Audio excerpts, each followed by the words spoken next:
আজকে আমরা মূলত দেখে নেব যে ব্রিটিশ ভারতে প্রবর্তিত আলোচ্য আইন সমূহ।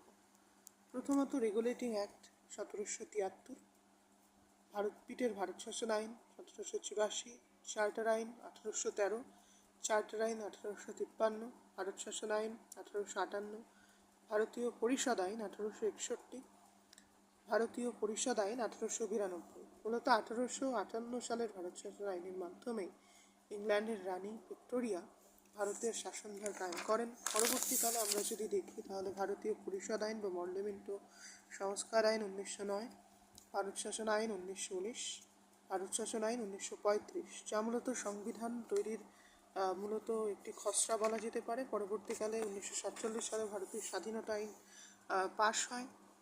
মূলত এই কয়েকটি আইনের মাধ্যমেই ব্রিটিশ সরকার তৎকালীন সময়ে ভারতে তার শাসন ব্যবস্থা কায়েম করে।